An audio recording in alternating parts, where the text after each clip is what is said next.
अस्सलाम वालेकुम नाज़रीन। नाज़रीन, पाकिस्तान और भारत के दरमियान बढ़ती हुई कशीदगी के बावजूद अभी तक जंग क्यों नहीं हुई, इस पर बात करने के लिए आज हमारे साथ हैं हामिद मीर साहब। तो आइए पहले हामिद मीर साहब की बातचीत सुनते हैं, उसके बाद बात करते हैं। तो सी खत्म, फिर वो बन जाएगी सीज फायर लाइन 48 वाली, 1948 वाली। अब शिमला एग्रीमेंट के तहत जो एलओसी है उसको क्रॉस करना वायलेशन है एक बायलैटरल एग्रीमेंट की। लेकिन अगर वो बायलैटरल एग्रीमेंट पाकिस्तान की तरफ से सस्पेंड हो जाता है तो फिर वो इंटरनेशनल वायलेशन नहीं है। ठीक है, पहली बात। दूसरी बात यह है कि इंडिया क्योंकि इंडस वाटर ट्रीटी जो कि एक इंटरनेशनल एग्रीमेंट है जिसमें वर्ल्ड बैंक जो है वो गारंटर है, तो उसको अगर सस्पेंड उसने किया है तो उसने इंटरनेशनल लॉ की वायलेशन की है। तो अब अगर इंडिया मिसाल के तौर पे बरखादत जो है वो दावा कर रही हैं कि बगलीहाट डैम का इंडिया ने पानी बंद कर दिया है, अब पाकिस्तान के लिए बड़ा मसला हो जाएगा।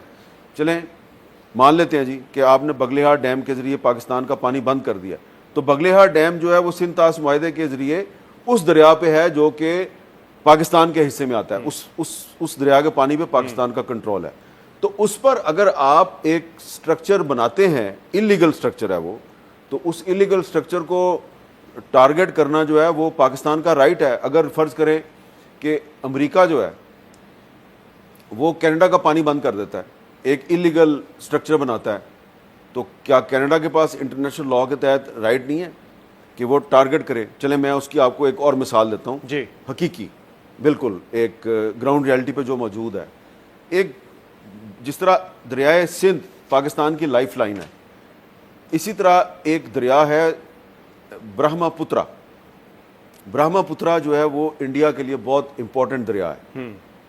ये दरिया तिब्बत से निकलता है, चाइना। ठीक है।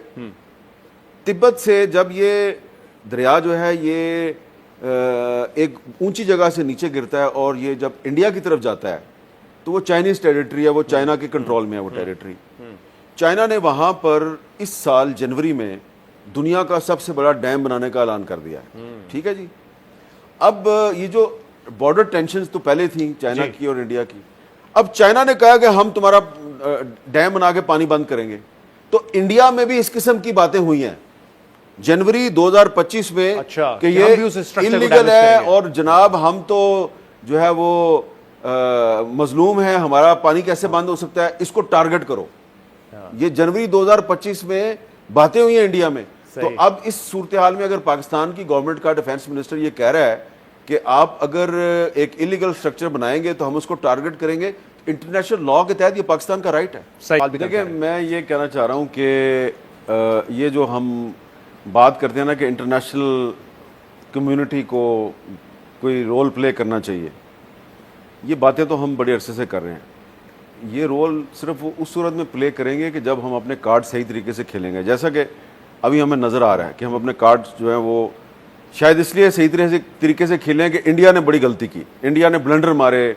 पहलगाम अटैक के फ़ौरन बाद 5-10 मिनट के अंदर अंदर पाकिस्तान पे इल्ज़ाम लगा दिया, जबकि उस जगह पर पुलिस जो है उसको पहुंचने में भी कम से कम 30 मिनट लगते हैं। तो उससे पहले ही उन्होंने FIR दर्ज करवा दी। ये वो क्वेश्चंस हैं जो कि ये लास्ट वीक हार्वर्ड कॉन्फ्रेंस में मुझे बहुत से अमेरिकन एक्सपर्ट्स ने ये बातें पूछी। तो मैंने कहा भाई यहाँ पे बहुत से इंडियंस हैं, आप उनसे पूछें। वो कह रहे थे कि ये क्यों इंडिया ने ऐसे क्यों किया, इससे तो उसका केस खराब हो गया। मैंने कहा भाई ये भी यहाँ पे इंडियंस बैठे हुए हैं, आप इनसे पूछें, मेरे से क्यों पूछ रहे हैं आप? हम तो ये कह रहे हैं कि हमारे साथ ज्यादती हुई है। तो ये इंडिया की जो गलतियां इस दफा हैं, वो गलतियां अगर इंडिया जारी रखेगा तो आपका केस इंटरनेशनल लेवल पे मजबूत होगा। लेकिन यहां पर आप इस चीज को भी ज़हन में रखें कि बज़ाहिर इंडिया का नैरेटिव जो है वो पहलगाम अटैक पे आलमी सतह पर उसको पजीराई नहीं मिली, ये फिलहाल अभी तक की ये हकीकत है। लेकिन अमेरिका में आपको साफ नजर आता है कि जो इजरायली लॉबी है वो खुलकर इंडिया के साथ खड़ी है, और इंडियन लॉबी जो है उसका इजरायली लॉबी के जरिए जो अमेरिका का जो मीडिया है और उनकी जो गवर्नमेंट है उसमें उनका असर और रसूख भी है। और एक बात मैं खुल के करूंगा क्योंकि I am not a diplomat, जो अमेरिका के वाइस प्रेसिडेंट हैं वो खुलकर इंडिया के साथ हैं। और मेरी इंफॉर्मेशन के मुताबिक उन्होंने पहलगाम अटैक के बाद he tried his level best कि US स्टेट डिपार्टमेंट की तरफ से पाकिस्तान के बारे में कोई सख्त बयान जारी किया जाए, लेकिन वो बयान जारी नहीं हुआ। उसकी वजह क्या है? उसकी वजह यह है कि पाकिस्तान ने जो एक ऑफर कर दी कि जनाब हम न्यूट्रल एक्सपर्ट्स के जरिए इस वाक़े की इन्वेस्टिगेशन के लिए तैयार हैं, उससे जो इंडिया का केस है वो डिमोलिश हो गया। लेकिन इजरायली लॉबी जो है वो अब इंतज़ार कर रही है कि पाकिस्तान की तरफ से भी कोई गलती की जाए, जो कि हमें नहीं करनी चाहिए। तो इस हवाले से मेरा ये ख्याल है कि इंडिया की गलतियों का हमें बहुत फ़ायदा हुआ है, लेकिन हमें डोमेस्टिक फ्रंट पे जो अपना हाउस है उसको इन ऑर्डर रखना चाहिए। और इस हवाले से मैं वज़ीर इत्तलात अताउल्लाह तारड़ साहब से एक सवाल करना चाहता हूँ। तारड़ साहब, ब्रेक के बाद ये सवाल होल्ड कर लें, ब्रेक ले लें। मेरा सवाल ये है कि आपको याद होगा कि 2019 में जब पुलवामा के वाक़े के बाद इंडिया ने पाकिस्तान पर एक अटैक किया और फिर हमने उनका जहाज़ गिरा दिया, उनका पायलट गिरफ्तार कर लिया, तो एक बड़ी एक्स्ट्रा ऑर्डिनरी सिचुएशन थी। तो उस सिचुएशन में उस वक्त की जो हुकूमत थी उसने अपोजिशन के साथ रब्ता किया, तमाम पॉलिटिकल पार्टीज़ को ऑन बोर्ड लेने की कोशिश की, लेकिन अनफॉर्चुनेटली जो उस वक्त के प्राइम मिनिस्टर थे इमरान खान साहब, उन्होंने जो अपोजिशन के साथ जो मीटिंग थी तो उसमें वो खुद शरीक नहीं हुए, उसको कंडक्ट किया था जनरल कमर जवेद बाजवा जो उस वक्त आर्मी चीफ थे।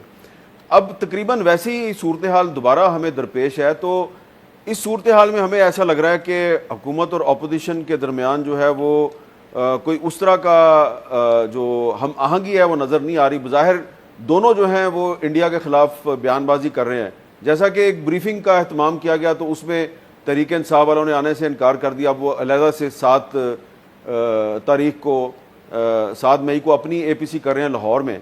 तो आप ये नहीं समझते कि जो गलती 2019 में की गई थी उस वक्त इमरान खान की हुकूमत ने, वो गलती अब दोबारा नहीं होनी चाहिए और प्राइम मिनिस्टर शहबाज शरीफ साहब को खुद इनिशिएटिव लेना चाहिए, ताकि किसी को ये कहने का मौका ना मिले जी क्योंकि प्राइम मिनिस्टर ने या किसी सीनियर मिनिस्टर ने हमें नहीं बुलाया तो हम नहीं आते। बहुत शुक्रिया मीर साहब। पहली बात तो ये है कि जब सेनेट से एक रेजोल्यूशन गया कंसेंसस के साथ, वो मीटिंग अपोजिशन लीडर के दफ्तर में हुई और हमारे लीडर ऑफ द हाउस ने इंश्योर किया प्राइम मिनिस्टर की डायरेक्शन पे कि अपोजिशन के पास जाके मीटिंग करें, उनकी मर्जी से वो कंसेंसस डॉक्यूमेंट बनाएं ताकि जो ऐवान बाला है अपर हाउस ऑफ पार्लियामेंट, वहां से पूरी दुनिया में एक बिल्कुल यूनिफाइड आवाज जाए। और वो एक अच्छी बात है, मैं समझता हूँ बड़ा अच्छा हुआ और ये हमारी एक काविश थी जो कामयाब हुई। कल अब नेशनल असेंबली का भी सेशन है, वहां से भी कोशिश होगी कि इसी तरह का कंसेंसस डॉक्यूमेंट जाए। और आपको याद होगा कि जब 2019 वाला मामला हुआ तो पार्लियामेंट के अंदर मीटिंग बुलाई गई थी और पार्लियामेंट के फ्लोर को ही यूज किया गया था और पार्लियामेंट की एक कमेटी बनाई गई थी जिसको इस्तेमाल किया गया था। और अब भी पार्लियामेंट एक मुकद्दम फोरम है दुनिया में, एक उसकी वेटेज है, उसको इस्तेमाल किया जा रहा है। मगर मैं ये समझता हूँ कि देखिए ताली दोनों हाथों से बचती है। इस वक्त तो एक हमारी सिचुएशन है जिसमें पूरी कौम मुत्तहिद है, नजर भी आ रहा है, हम बात भी कर रहे हैं। और मैंने देखिए बतौर वजीर इत्तलात मैं समझता हूँ मैंने किसी अपोजिशन रहनुमा की तनकीद का भी जवाब नहीं दिया। मेरी पाकिस्तानियत मुझे इजाजत नहीं देती कि मैं इस वक्त लोकल पॉलिटिक्स में उलझ के पॉलिटिकल पॉइंट स्कोरिंग करूं। ये मैं समझता हूँ कि मेरी तरफ से मुल्क के साथ गद्दारी होगी कि अगर मैं उमर यूब का जवाब दूं या किसी और का जवाब दूं। हैविंग सेड दैट, देखिए ये एक ऐसी सिचुएशन है जिसमें अब जो ब्रीफिंग मैं और DG ISPR देंगे उसमें कुछ इनके रहनुमा मेरी इत्तला के मुताबिक शरीक हो रहे हैं।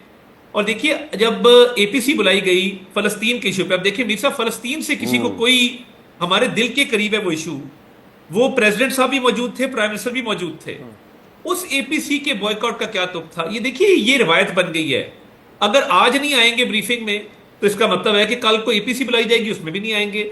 हमने तो देखिए खुले दिल के साथ सेनेट में भी, कल नेशनल असेंबली में भी करेंगे, इस ब्रीफिंग में भी बुलाया है, तो हम तो इस पे मुकम्मल तौर पे साथ चलने को तैयार हैं। और इस पे एक छोटा सा सवाल मैं अता तारड़ साहब से, वो साथ ही है ना हमारे? जी साथ है। अता तारड़ साहब, एक सवाल छोटा सा है ये कि थोड़ी देर पहले शाहजेब खानज़ाद साहब इसका जिक्र कर रहे थे कि पाकिस्तान के जो सेलिब्रिटीज़ हैं, हमारे बड़े बड़े जो फिल्म स्टार हैं, एक्टर्स हैं, उनके और कुछ सोशल मीडिया के जो स्टार्स हैं उनके अकाउंट्स इंडिया में बंद किए जा रहे हैं। खुद मुझे भी इंडिया से कुछ लोग जो है उन्होंने कहा था आप मोहतात रहे, आपका अकाउंट बंद हो जाएगा। अब उन्होंने आबदा परवीन साहिबा जो कि एक गुलकारा हैं और उनकी बहुत ज़्यादा फॉलोइंग है इंडिया में, आबदा परवीन का अगर उन्होंने अकाउंट इंडिया में बंद कर दिया है, Instagram account blocked in India, ये इकोनॉमिक टाइम्स की खबर है, यकीनन आपको भी पता होगा। तो मैं इस पे आपसे पूछना चाहता हूँ कि ये जो सारी जो इंटरनेशनल आउटफिट्स हैं, इंस्टाग्राम है, इस तरह एक्स है, ये सारे, तो ये वहाँ पे तो इंडिया पाकिस्तानी सेलिब्रिटीज़ के अकाउंट ब्लॉक कर सकता है, इस हवाले से आप क्या कर सकते हैं, क्योंकि बहुत से इंडियंस को पाकिस्तान में भी फॉलो किया जाता है, तो ये आपकी हुकूमत इस मामले में कहां पे खड़ी है? क्या आप जवाबी कार्रवाई कर सकते हैं? देखिए मीर साहब, मैं समझता हूं कि ये इनकी बचकाना हरकत है। अब आपदा परवीन ने वो गाना गाया, वो देश से आने वाले बता, और आपको पता है कि उसका क्या क्रक्स है उस गाने का, उस गजल का। तो ये बचकाना और बेवकूफाना इनका फेल है। मैं तो कहता हूं कि वी डैम केयर। आप जो मर्जी कर लें, आप हमारे एंकर्स के अकाउंट्स ब्लॉक किए, मेरा आपने अकाउंट बंद किया, पीएम का इंस्टा बंद किया, तमाम आपने लोगों के बंद किए हुए, तो क्या सच छुप जाएगा? आपने मेरा अकाउंट बंद किया, मैं सीएनएन पे बैठ गया हूं, मैंने वहां पे जाके अपना मुकदमा भरपूर तरीके से लड़ा है। तो हमारे बहुत सारे प्लेटफॉर्म हैं, हम अपना डेटा वहां सुनाते रहेंगे। और हमने एक और काम किया है, ये अकाउंट बंद कर रहे थे, हमने इनके यूट्यूब के ऊपर घर में घुस के इनको मारा है। हमने पाकिस्तान का एक मिली नगमा बनाया था, ये अफवाज पाकिस्तान के ऊपर, वो हमने जाके यूट्यूब पे चला दिया थ्रू जियो टैगिंग। अब उसको रोकें, हमारे इन्होंने वो अकाउंट ब्लॉक किया, मैं एक और मुल्क से उसको चलवा रहा हूं। तो अल्हम्दुलिल्लाह हमारे पास बड़ी कैपेसिटी है, बड़ी टेक्निकल कैपेबिलिटी है, मगर हमें तो बड़ी एंटरटेनमेंट वैल्यू है इनकी। इनका जो मीडिया है, आप लोग तो बड़े संजीदा, बड़े पढ़े लिखे लोग हैं, मुझे फख्र होता है पाकिस्तान के मीडिया पे। उनके मीडिया पे जो बी टियर बॉलीवुड के लोग बैठे हुए हैं, कोई चीख रहा है, कोई आग निकाल रहा है मुंह से, कोई एक पहिए वाली साइकिल चला रहा है, करतब कर रहे हैं, बॉल उछाल रहे हैं हवा के अंदर, और एक दूसरे पे गालम गलोच का कंपटीशन है। तो इसकी बड़ी एंटरटेनमेंट वैल्यू है मीर साहब। यहाँ पे हमारे यहाँ लोग बड़ा महसूस हो रहे हैं और मीम्स बना रहे हैं। तो देखिए, इसमें पाकिस्तान की जेन जी को मत भूलिए। हमारी जेन जी ने, और जो हमारे सोशल मीडिया यूजर्स हैं, जो मीमर्स हैं, उन्होंने बड़ी गेम उठाई है। इंडियन परेशान है कि ये मीम वॉर शुरू होगी, इसका हम क्या जवाब दें? इस सारे वाकये में मजलूम कश्मीरी, मासूम कश्मीरी, उनको कॉस्ट पे करनी पड़ी है इसकी इंडियन फोर्सेस। ये क्या आपने बहुत शुक्रिया, ये आपने सवाल किया मुझसे, क्योंकि मैं इस पे बात करना चाह रहा हूँ, क्योंकि जो ख़ास तौर पे जो मकबूजा जम्मू कश्मीर के जो मुसलमान हैं, वो इस वक्त पहले से ही जुल्म सितम का शिकार थे, और 22 अप्रैल के बाद से वो उन पे जो जुल्म सितम है वो मज़ीद बढ़ गया है। अब देखें, 2-3 इश्यूज़ हैं जिस पे कि इंटरनेशनल कम्युनिटी को तवज्जो देने की। पहली बात तो यह है कि श्रीनगर और कुछ दीगर जो अहम इलाके हैं, वहाँ पे एक्स्ट्रा जुडिशल किलिंग्स बढ़ गई हैं। मिसाल के तौर पे गुलाम रसूल मागरे और अल्ताफ़ लाली, 2 नाम मैं आपको बता रहा हूँ। इनको इंडियन सिक्योरिटी फोर्सेस ने उठाया और बाद में इनको उन्होंने मार दिया, गोलियां मार दी इनको, और फिर कहा जी कि ये टेररिस्ट थे, हमने इनको मारा। हालांकि इनकी फैमिलीज बताती हैं कि इनको काफ़ी दिन पहले उन्होंने उठा लिया था। इस तरह के बहुत से वाक़यात हैं, मैंने आपको एक मिसाल दी है।